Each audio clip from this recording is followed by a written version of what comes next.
अस्सलाम वालेकुम, मैं हूं आपकी होस्ट आयशा आपके चैनल फूड एंड डेकोरेशन में। आज मैं आपके लिए मज़ेदार झटपट बनने वाली बैंगन की भुजिया लेकर आई हूँ कि कैसे बनती है बैंगन की भुजिया। आप ये खाएंगे आपको बहुत मज़े की लगेगी। तो चलिए शुरू करते हैं अपनी रेसिपी। सबसे पहले मैं बैंगन को 2 से 3 टेबलस्पून ऑयल डाल के फ्राई कर लूँगी। तो चलें इसको फ्राई करते हैं। ये देखें हम इसको फ्राई कर रहे हैं। ये देखें हमारे जो बैंगन हैं वो बिल्कुल फ्राई हो गए हैं। अब हम इसका मसाला तैयार करेंगे।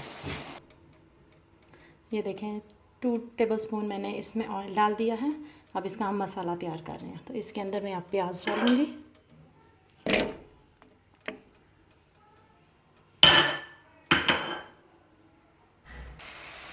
ये देखें प्याज हमारा हल्का सा सौटे हो गया।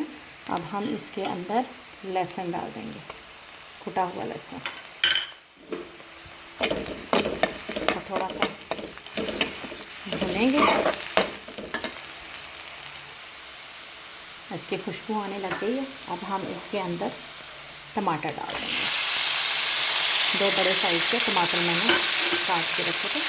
अब इनको अच्छी तरह से मिक्स करेंगे।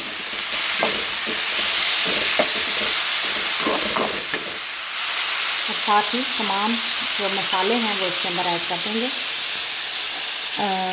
हल्दी powder ½ teaspoon, 1 tablespoon red chili सुरख मिर्च, नमक हस्बे जायका मैंने आधी चम्मच इस्तेमाल किया, खुश्क धनिया आधी चाय की चम्मच और सब्ज़ मिर्चें बारीक काट के। ये हम मसाले इसके अंदर ऐड कर देंगे।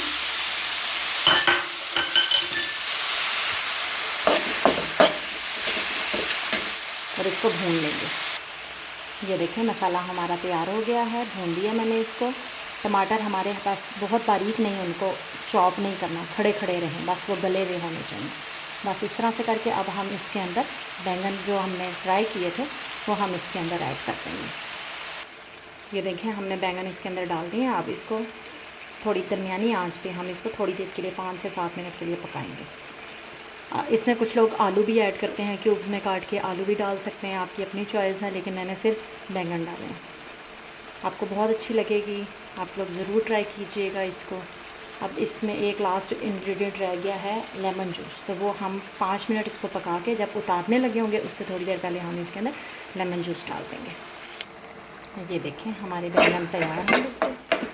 अब इसमें लेमन जूस डालेंगे और मिक्स करेंगे। और इसके बाद इसमें मेथी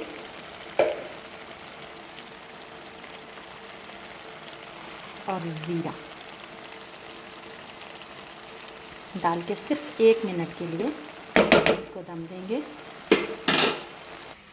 और ये देखें हमारी मज़ेदार सी भुजिया तैयार है। आप ज़रूर ट्राई कीजिएगा, मेरे चैनल को ज़रूर सब्सक्राइब कीजिएगा और बेल आइकन दबाना मत भूलिए ताकि मेरी हर आने वाली वीडियो सबसे पहले आपको मिले। बहुत शुक्रिया। अपनी नेक्स्ट वीडियो के साथ दोबारा हाजिर होंगी।